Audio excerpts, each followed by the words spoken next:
Guys, welcome to the podcast. This is going to be kind of a fun little series that we're going to do on Coues Deer hunting, and I'm going to go back through the 600 and some episodes and find some of the best Coues Deer episodes that we've done here.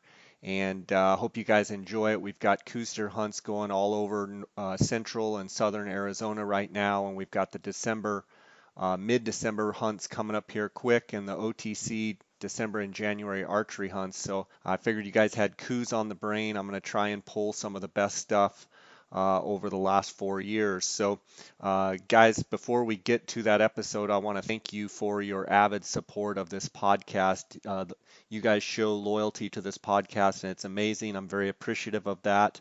If you guys have any questions at all or comments, you can reach me at jscottoutdoors@gmail.com.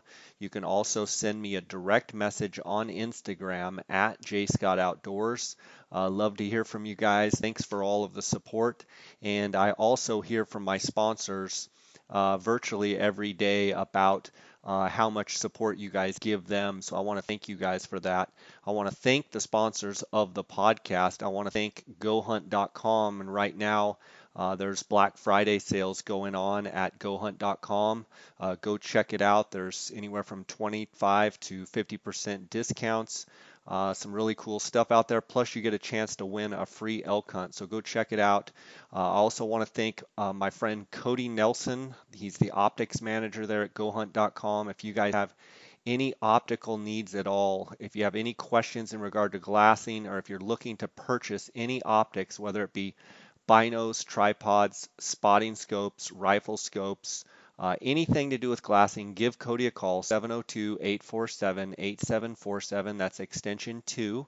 You can also send him an email directly at optics@gohunt.com. I want to thank them for their sponsorship. Also want to remind you guys that you can check out the Go Hunt Insider, get a little bit of a jump start on application season. Go to gohunt.com/jscott. That's going to get you a $50 Go Hunt Gear Shop gift card. I want to thank Coues Ultralight Hunting. Coues gear is the gear that I wear on all of my hunts. You can go on my Instagram page routinely throughout the week. I'm answering questions. A lot of those questions pertain to Coues gear. Coues gear, if you want to know more about it, you can also go to Coues, that's KUIU.com. And Coues Ultralight Hunting Gear, I've been wearing it since 2010, and if you guys haven't tried it, you need to. It's awesome stuff. They also have some great sales going on right now. I also want to thank phonescope.com. If you use the JScott19 promo code, you're going to get a 10% discount, and onxmaps.com.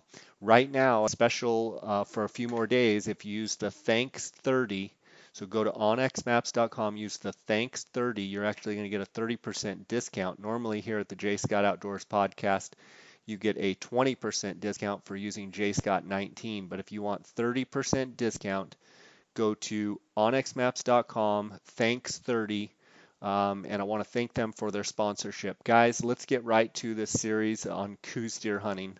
And again, thanks for all your support. Welcome to the J. Scott Outdoors podcast. Today we have a real special guest. We have Devin Beck, who went to the University of Arizona with a fishery science major.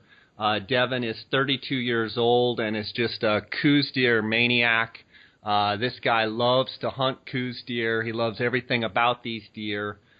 We have a real fortunate situation to have him here with us today, a guy that him and his wife have harvested a couple bucks over 125 inches, handfuls of bucks in the 112 to 118 inches. Devin lives in Tucson, Arizona, and is right in the heart of some of the greatest Coues Deer country in Arizona.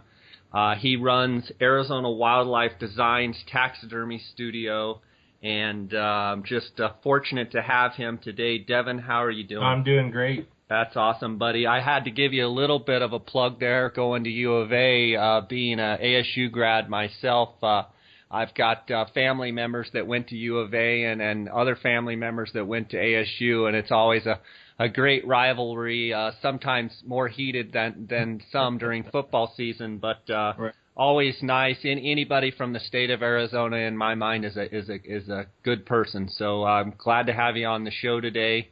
and look forward to talking to you and picking your brain a little bit about Coues Deer. For sure. Devin, why don't you give me a little bit of a background on your love for Coues Deer and maybe when you started hunting them and when you knew the passion for Coues Deer, burned through your veins? Growing up, my dad is a big-time mule deer fanatic. I grew up in St. John's, Arizona, north of Springerville there. And I guess my first taste of Coues Deer, I think I was in 8th grade, and my dad and I drew a 27 late Coues Deer hunt.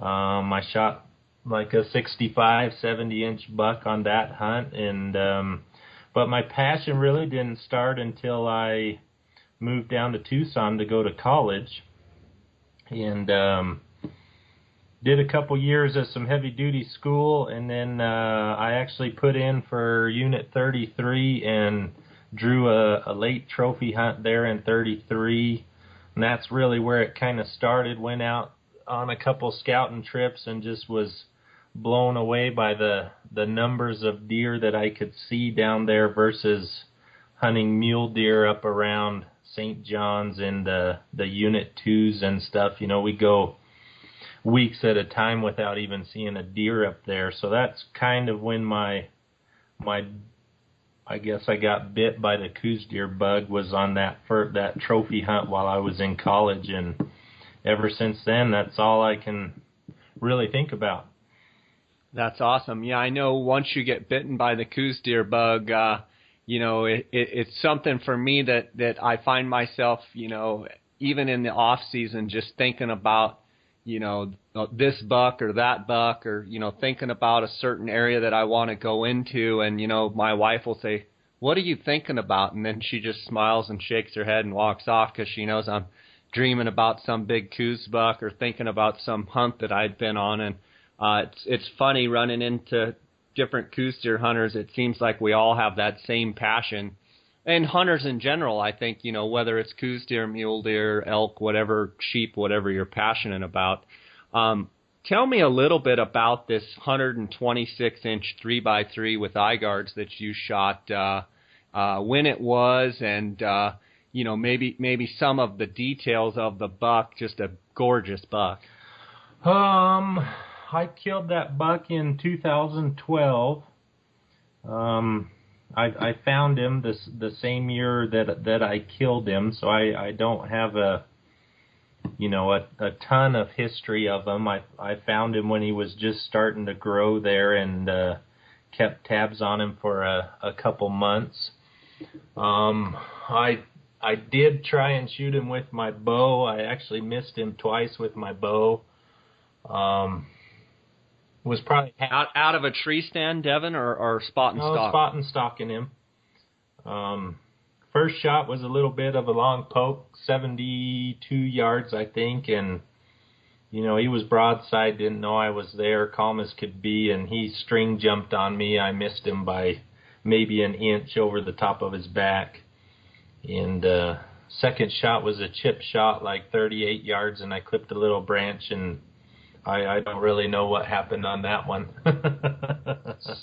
So you actually had a rifle tag that year, but the way Arizona works is we can actually hunt with a bow as long as your rifle hunt hasn't come and you haven't harvested. So you tried to shoot them, obviously, with the velvet on, and then you ended up having a rifle tag a couple months later? I did, yeah. And tell me about the transition from his summer grounds to winter grounds, or if he stayed fairly local, maybe tell me about how you were feeling from the time you missed him and then having to wait until your rifle season was there. Did you go in and penetrate his country, or did you leave him alone, or give me kind of the background on that? Well, I guess it all started when I found him. I actually hung a motion camera in a saddle, early on in the season, and I only got, I think, 2 different sets of pictures of him on there, real early when he was just nubbing out, and then a another photo when he was developing pretty good, and I knew from the get-go he was going to be one of the biggest bucks I'd ever seen. So I basically just started bisecting or separating out the chunk of country in there, and just, by process of elimination, started checking stuff off where I didn't see him, until I eventually found him about a mile or so away from where I got those pictures of him on that camera. And after I actually laid eyes on him, he lived right there within, I would say 500 yard by 500 yard, this one little knob. He was on there day, night, every day, all the time. Never moved from there ever. So before you go any further, you first saw him with the trail camera, and they must have been random pictures from him maybe going to water or just a moving pattern, but then you could almost throw a blanket around a 500-yard square from then on once you actually found him. What caused him to be in that saddle to get those photos taken of? What is your speculation of those photos? And then talk to me a little bit about watching him in that small area. This has been a subject of mine that I've really been trying to figure out, is why I originally got those pictures of him down there. If, while I was watching him over the course of a couple months, he never went down there that I know of. Of course, I wasn't watching him every single day, but, he was always on that knob somewhere. Over the last bit of a while running motion cameras, I find more often than not when these bucks are in velvet and growing, they tend to go for weird random walks, and I can't figure it out yet. I don't know what it is. I got another buck that I was watching the last couple years. The first time I got a picture of him was 2 miles from where he ended up, kind of where I considered his home range. I got pictures of him 2 miles away from there.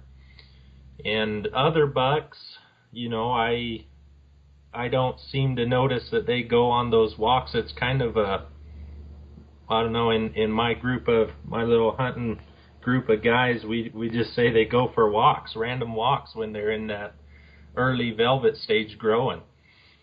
It's funny you mention that. I don't run a lot of trail cameras. Actually, I don't run any trail cameras, but I do have buddies that do, and I have heard them also talk about these walkabouts.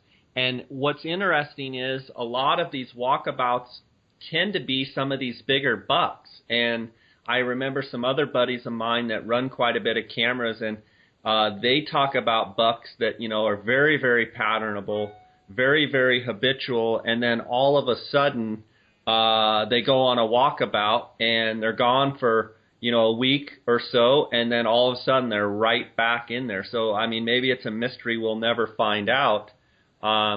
So recapping what you said, you first got pictures of this 126-inch buck when he was just nubbing out. What was it about him that you knew he was a giant? Was he wide, or what was it with his characteristic that you just could tell he was going to be a big buck? Just a couple factors is his body size. He was a huge bodied buck, one of the biggest bodied bucks I've ever had my hands on. Just a giant chest. His back hips looked real small, and a big head on him, and just had mass, had some spread going. The points were real heavy coming off, and you could just tell that he was going to be something special, even early on, as early as that was. Were you able to, after you shot him, were you able to age him at all, or guess his age? And do you think he was an old buck, or do you think he just had super genetics and was just the, Shaquille O'Neal of Coues Deer and just had everything going on in the right spots? My father actually sent one of his teeth away, and we got him aged, came back that he was 5 years old. So I mean, not an old buck No. by any means. So obviously, super genetics and just the anomaly of Coues Deer. Mm-hmm. Devin, in your experience, how much do you think Do you think that there's some bucks that will never be 100 inches, and then all of a sudden you'll just have one that just everything lines up, and by the time he's a 3-year-old, he's a 105-inch deer? How much of that do you think plays in there? I mean, I do. There's the superior genetic deer, and there's deer that are always going to be a 70-inch 2-point. It just I've got multiple deer that we've watched year in and year out, and we see them over and over and over and over again. And I've had deer that had the makings that I thought they got good eye guards, good G2s, good main beam, good G3s, and you look at them, you go, man, I can't wait to see what that deer looks like next year. And then they get to a certain point and they just stop.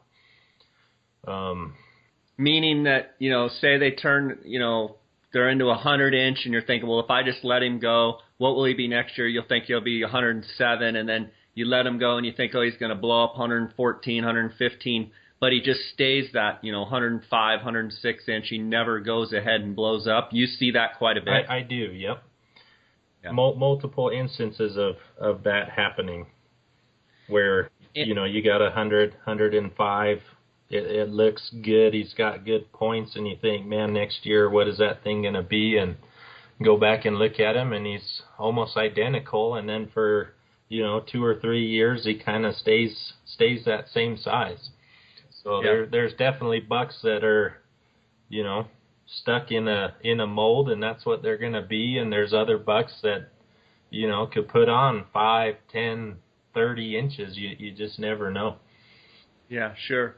Okay, so you've missed him a couple times in the velvet archery. Now you're keeping an eye on the buck. He's staying in a small, tight area. He's on the same knob. How many times did you have visual of the buck between, say, the end of the archery season and before you shot him? How many times did you actually see him? Ooh, I don't even know. I can't. I didn't ever keep track. 10, 20, 30 times? Well, August, September, the end of August, beginning of September was when I missed him with my bow. And I actually had to go I had booked a moose hunt for my wife, so we had to leave with a week left of the archery season.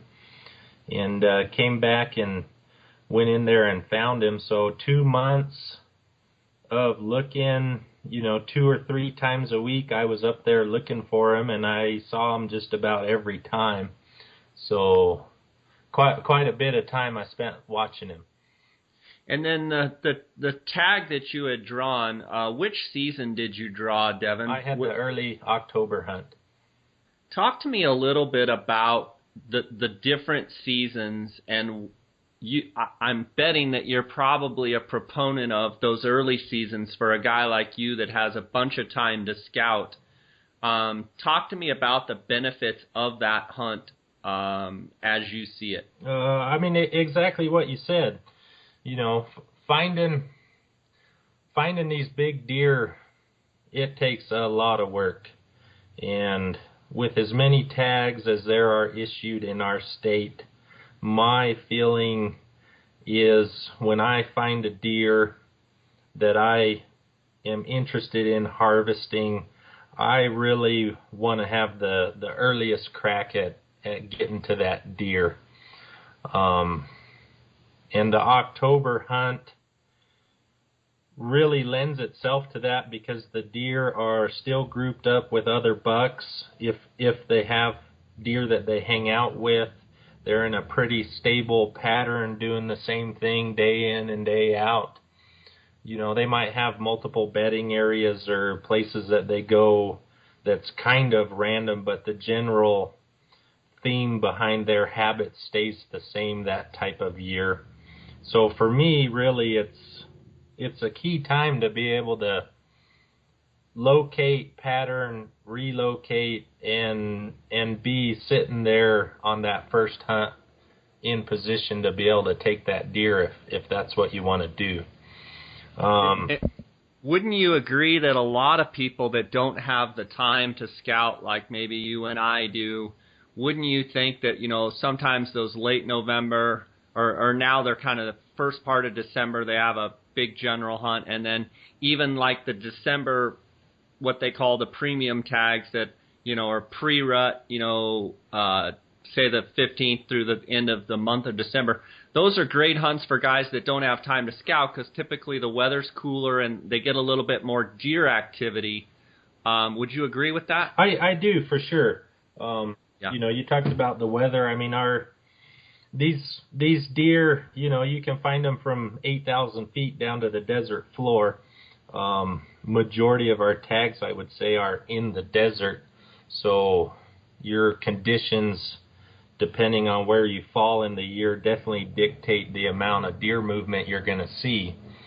Those early October hunts, sometimes you're limited to 30 minutes in the morning and evening of good deer movement. The later you go, obviously, we start getting into December, late November, early December.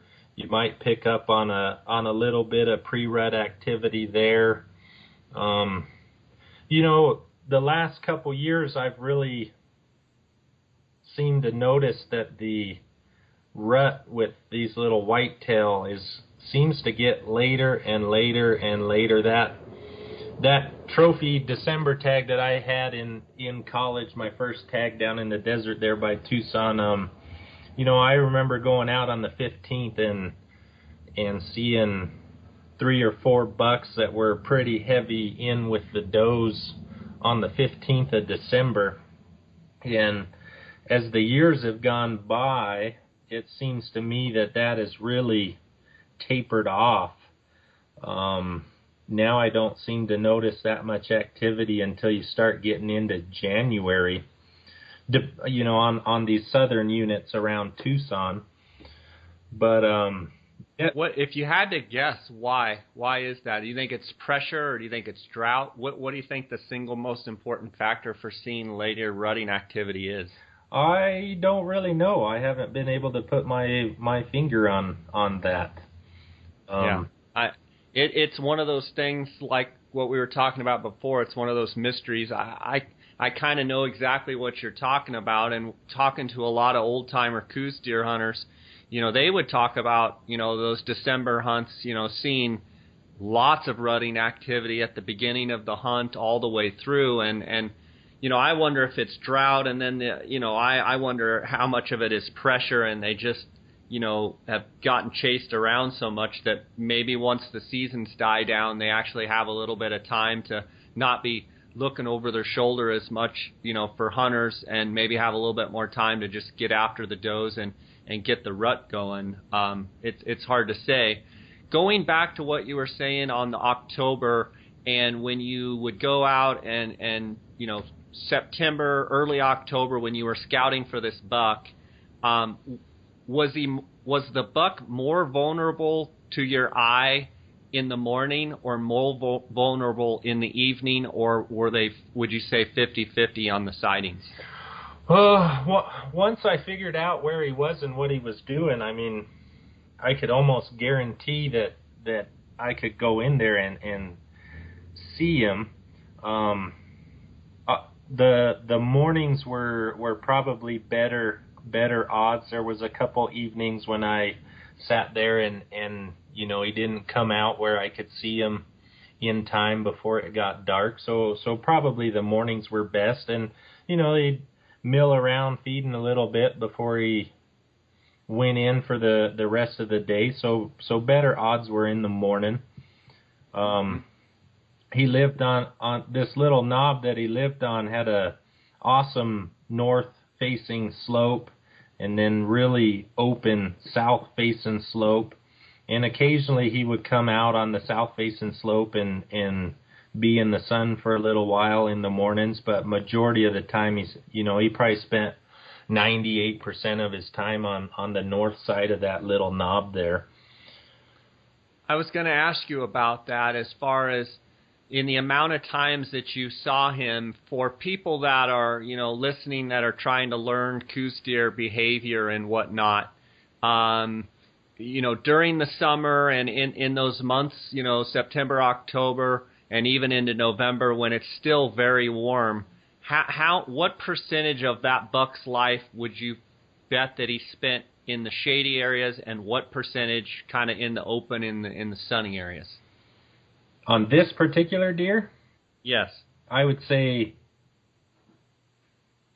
in like a 2-week span, I would see him on that south facing slope one time out of 14 days.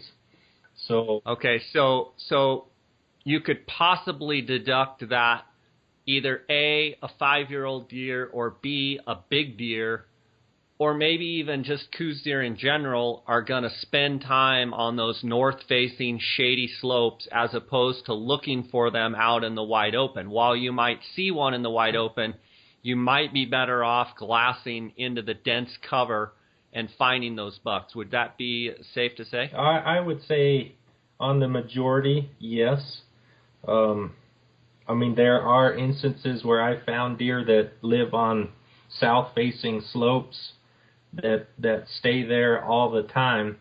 It really boggles my mind sometimes where I do actually find some deer. But if you're looking for the big caliber, older age class bucks, they are sneaky little boogers, and you need to look into the deep, nasty holes and the hidey places and thick slopes, and if they definitely hide.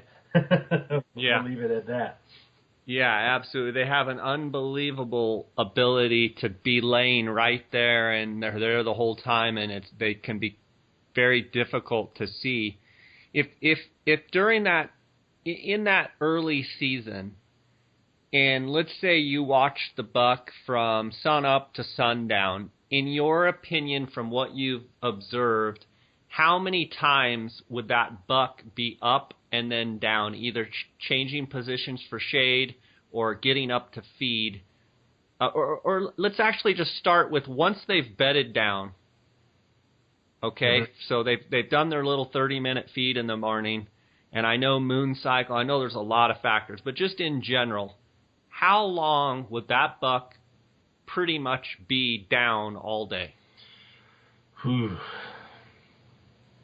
For me, that's kind of a loaded question, because I have found over the last couple, just in general, watching whitetail bucks and keeping tabs on them, every single one is really different.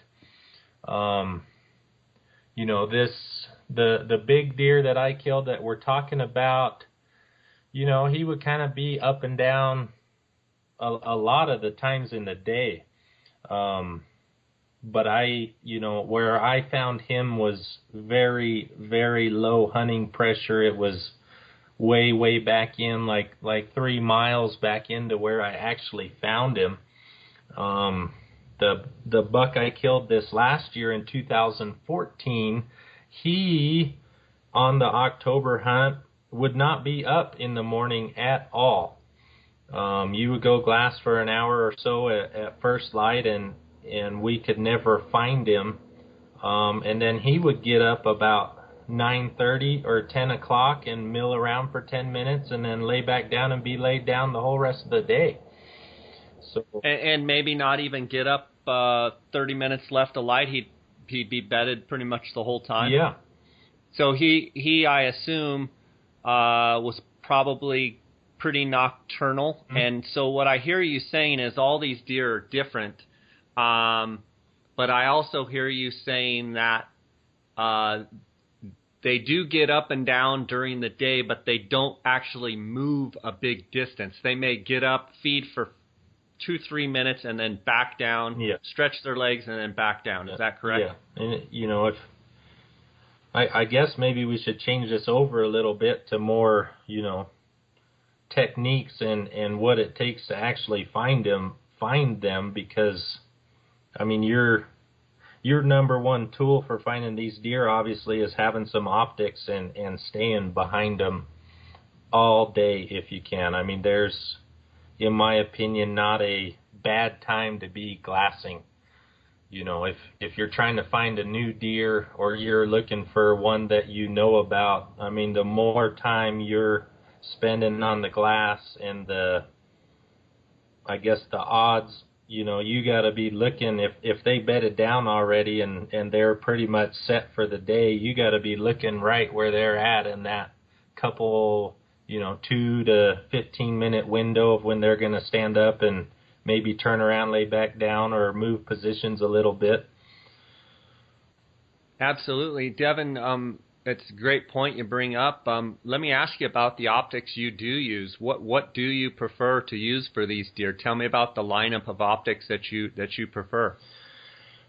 Well, right now I have two 65 millimeter Swarovski HD spotting scopes mounted together. And okay. I'm using the 25 to 50 variable wide angle eyepieces on them. I would say 90% of the time I'm glassing with them on the 25 power.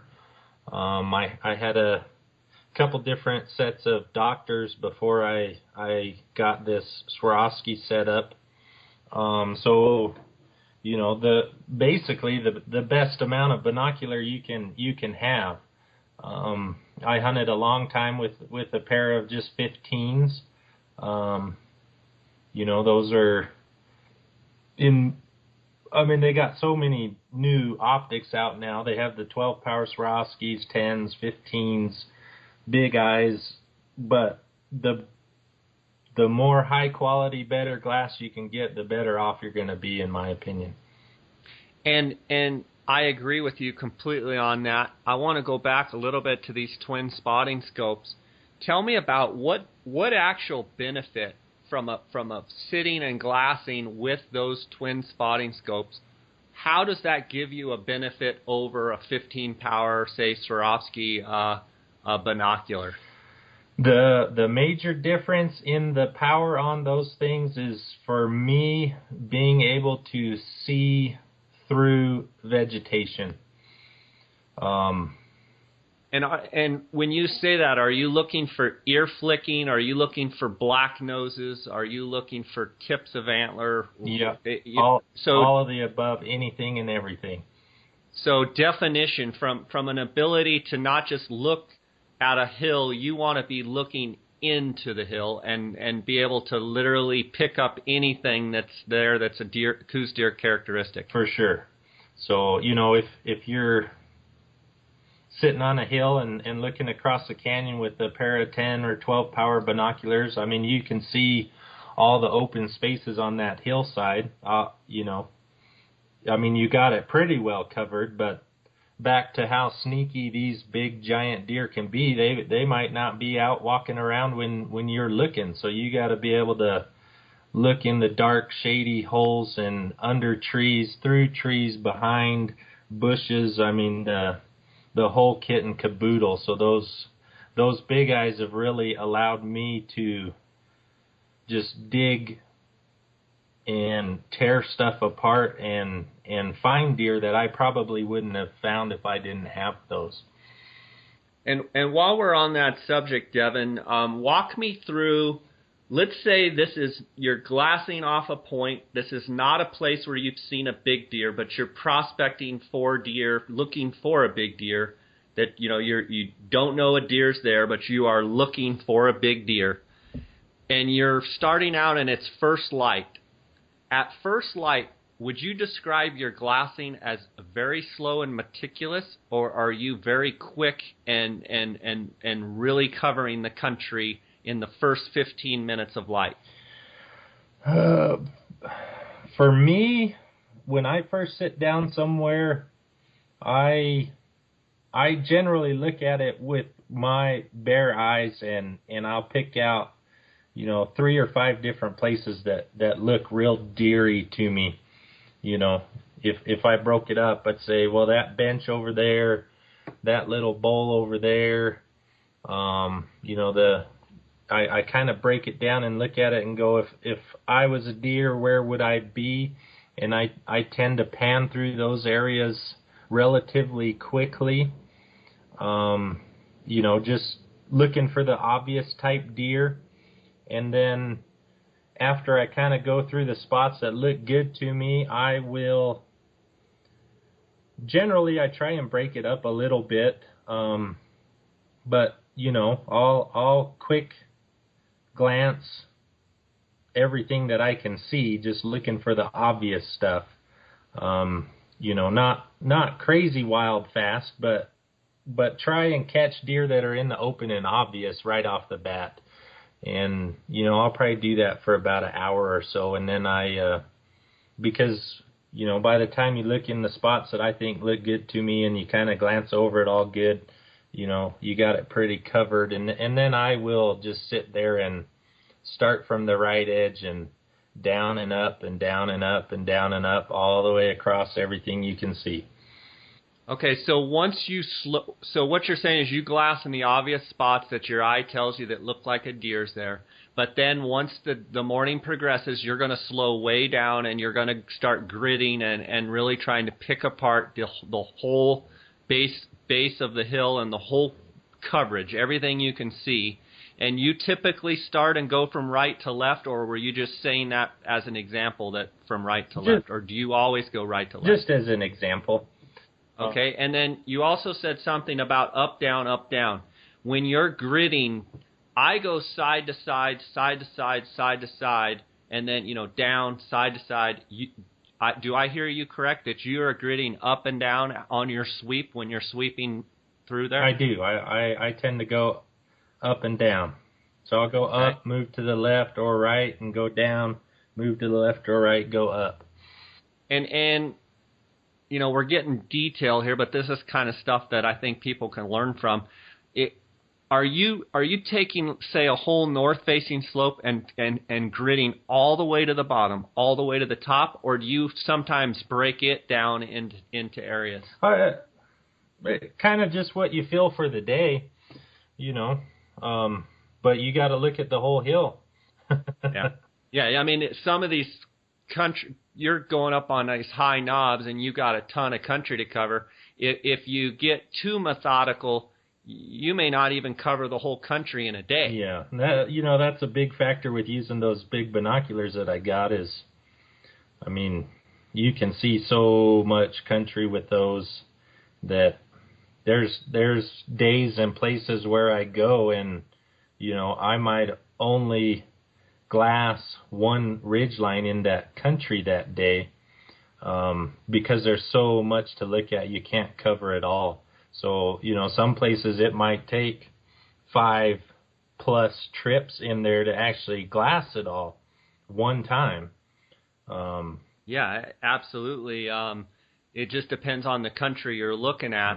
Mm-hmm. Let's shift gears a little bit to you've been watching this deer. Walk me in to say, you know, a couple days before into the hunt and tell me a little bit about how the hunt went down for this 126-inch deer. Well, my goal and my thought when we find a deer that we like is, you know, I want to be set up first light on opening day to be basically pulling the trigger on that animal. You know, the majority of the hunt for me is actually not when I have a tag. When you have the tag in your pocket, for me, that's 5% of, well, I don't know if you could say it's 5%, but that's a small portion of the actual hunt for me. Finding the deer, figuring them out, where they live, and to be set up right there to kill them the first chance you have is my kind of goal with these little deer. So to the actual hunt with my tag on that October rifle hunt, I actually, because the deer was so far in, I packed in there on Monday, and I set up a little one-man tent across the canyon from where I saw the deer 98% of the time. And, I hid my tent, and I could crawl out of my tent and in 5 steps be to my tripod and looking at that hill where that deer was at. And I watched him all day Monday, Tuesday, Wednesday, and Thursday before the hunt even opened. On Thursday, I actually had him bed down 250 yards across the canyon from me all day there on Thursday.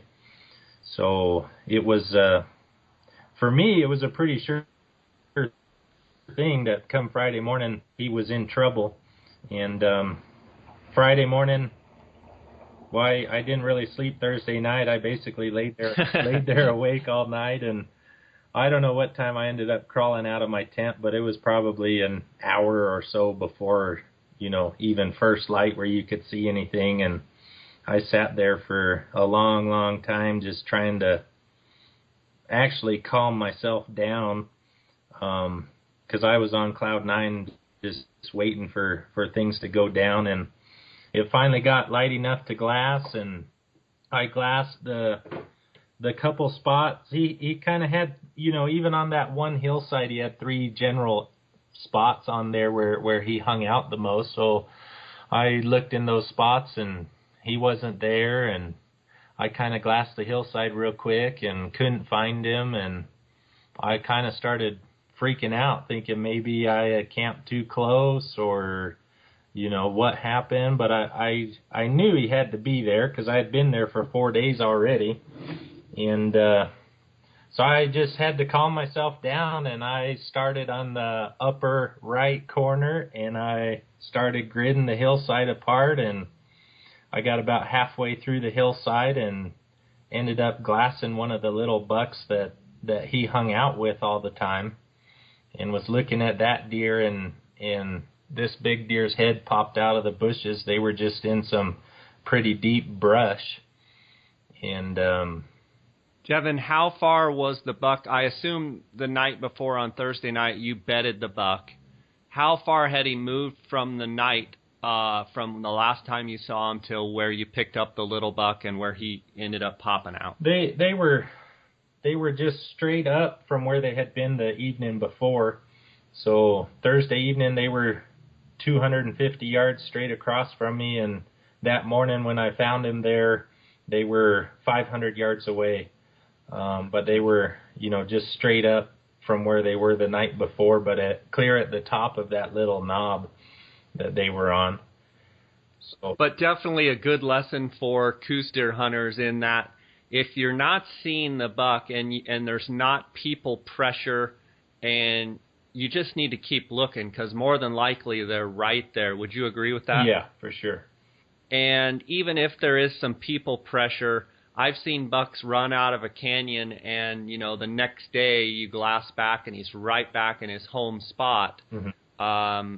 And so I think that's a good lesson for people to learn and to listen to. And I've seen it hunting with Dar so much, and especially big bucks. It just seems like they're so, if you believe in the pattern and believe in your scouting, you can really hone in on these bucks. Mm-hmm. So you found the buck and moved over. Did you have to move at all, or were you able to shoot him from your position? Well, I had my gun all benched up already the day before, expecting to find him at first light and shoot him right across the canyon there at a little chip shot. And now he was, 500 yards away and at the top of the hill, so I had to adjust my setup with my rifle a little bit, and I actually had buck fever so bad that I can imagine. He, the top of the hill was pretty brushy and some big trees up there, and so I got on him with my gun and was watching him, and he went behind some trees and came out and just kind of walked across. There was 3 openings on the top of that hill, and he walked across the first one and didn't stop, so I didn't shoot, and then he came out in the second one, and it was almost like he knew I was there because he would walk and then stop behind the trees. And then he walked across the second opening and stopped behind the trees. And then he started feeding again, and his head came out and his neck came out, and I was getting ready to shoot and just waiting for him to take that one more step, and wouldn't you know it, he lifted up his head and just walked across that third opening.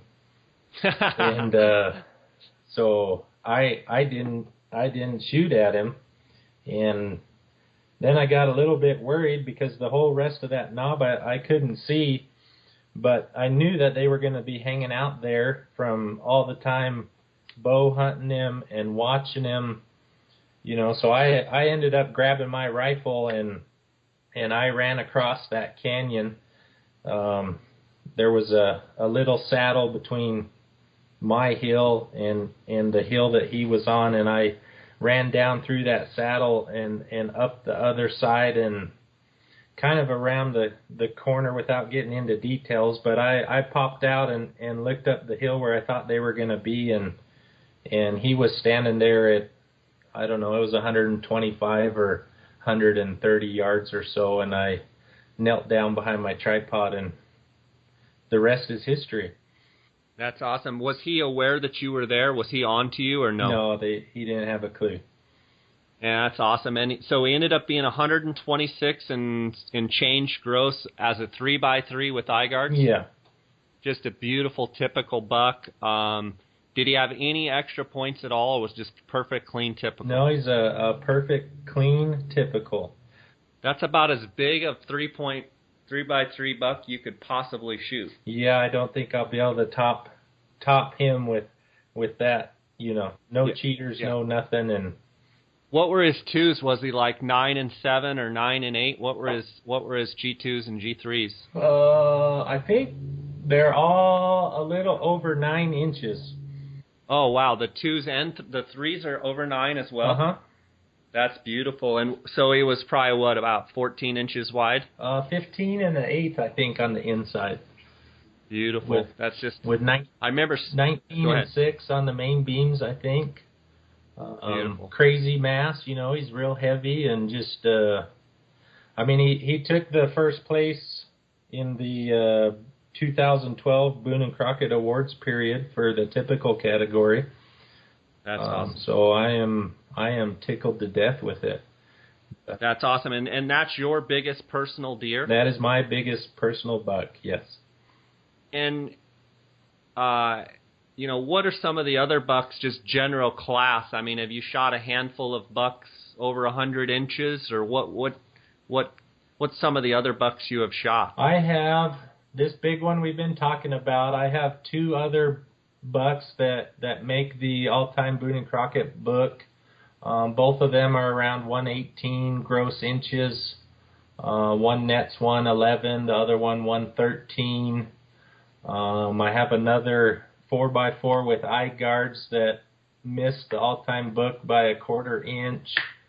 And a handful of really nice 107 to 113 gross type deer that are big giant bucks. My wife's got a velvet buck that she shot with her bow that on the day she killed it was around 119 gross. She's got a handful of other big bucks, and then this one she killed just this last year with her muzzleloader is total gross inches on him is 128 and 3/8, I think, if you just add it up like SCI would. And goodness, what's his main frame? Is he a typical or a nasty non-typical? He is a 4x4 with eye guards, and then he has matching forks in both of his G3s. Oh man, and so you've been around a lot of big bucks.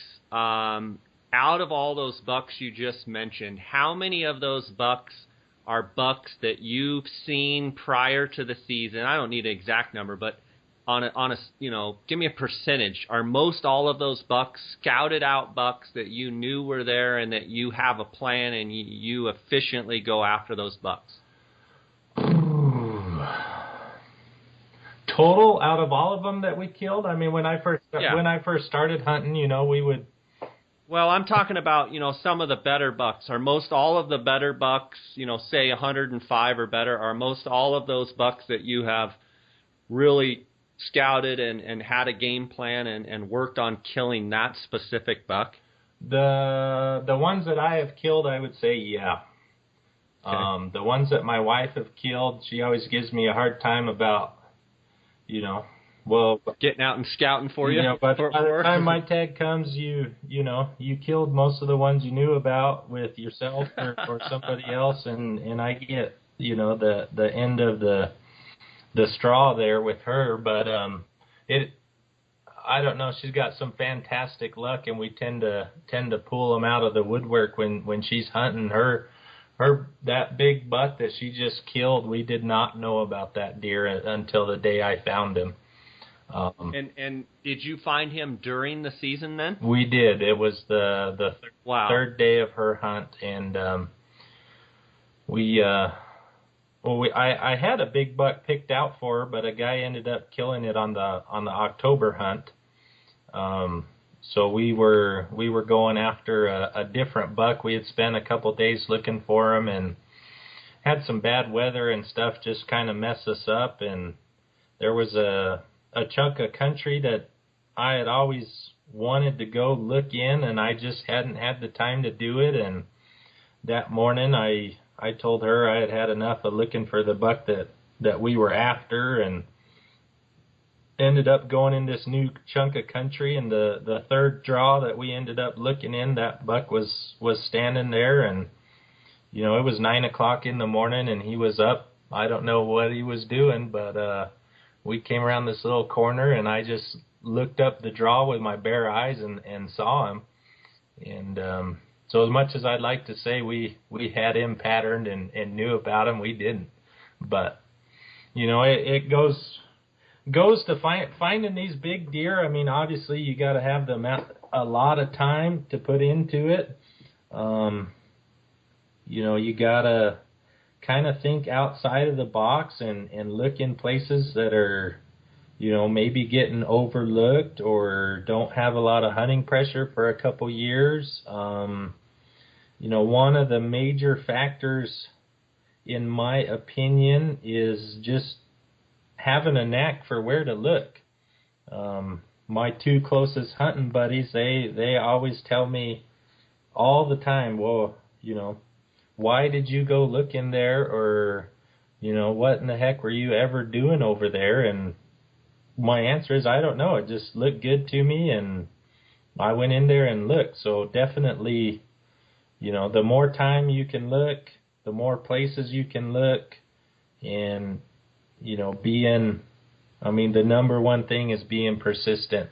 Just because you went and glassed somewhere once doesn't mean there's not a big giant buck in there. You might have to go there. For instance, my 2014 buck, I saw him in very early on when he was still in velvet. I just got about a 30-second look at him before he topped over a ridge, and I think we went in there 10 or 12 times before we saw him again, and saw him hard-horned. He had rubbed his velvet.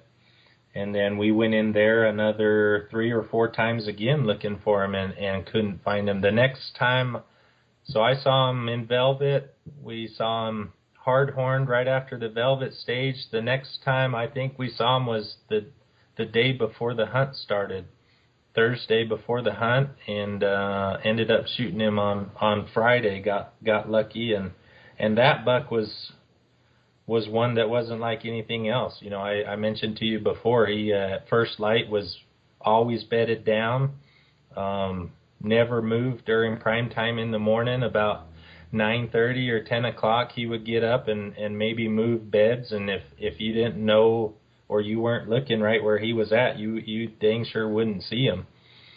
So just a sneaky dirty old buck. Exactly. Sounds like a great buck. And if you had to pick a time other than, say, the first hour and last hour of light, if you had to pick a specific 1 hour time, and I know you and I and the guys that are really into Coues Deer, we glass all day, but if you had to say I'm going to glass first hour, last hour, and one other hour. When would that be? For me, it would probably be a even toss-up between like 10, 11, or, 1 or 2, or 2 to 3 o'clock, somewhere in there. It's funny you say that, because I'm the same way. That 10 to 11, I don't know what it is, but it just seems like those bucks always get up around 10 o'clock, 10:30, somewhere in there. Mm. No matter what the moon's doing, no matter what time of year it is, it seems like 10 o'clock, it just seems those deer get up then. So it's very interesting that you say that. We've just scratched the surface here today talking about Coues deer, and I look forward to having you on again, because there's just so much to talk about with these deer, and we've already learned a lot about how you do things, and how methodical you are, and you can hear the passion that you have for these deer. Mm-hmm. So I applaud you for that, and I look forward to having you on again to talk about other things, because we've got moon cycles, we've got temperature, we've got rutting, we've got all sorts of stuff to talk about. Before we close here, tell me a little bit about your taxidermy, the Arizona Wildlife Designs. Tell me a little bit about your operation and how people can contact you, either through Facebook or through your website or what have you, email or whatever you want. We're a pretty small studio. Used to be Harlow's Taxidermy. Chris Harlow ran it for a long time, and I took over from him about probably four years ago now. And we have a website. It's ArizonaWildlifeDesigns.com. We have a Facebook page, Arizona Wildlife Designs. And we're relatively small. It's myself and Chris still works for me, and I have one other full-time employee in there. And we're really into just putting our heads down and getting work done. We run a 6-month turnaround time at my shop, which, as far as I can tell, in Arizona is one of the quickest shops that there is. And we do the best we can on every mount that we mount. We're not very boastful. We don't claim to be the best, but based on our feedback from customers and everything, everyone's way beyond happy with their quality of mounts that they're getting out of my shop. So, if you had something you wanted to get mounted, definitely give us a call, and we'd be more than happy to chit-chat with you. So sounds good. And Devin, how can people find you? On Facebook is probably the easiest way. On your personal name or Arizona Wildlife Designs? Arizona Wildlife Designs, or my personal page. That's not a problem. Okay, so Devin Beck or Arizona Wildlife Designs. Mm-hmm. And you can, contact us through our website. There's a little link on there to send us an email or give us a call, whatever you guys want to do.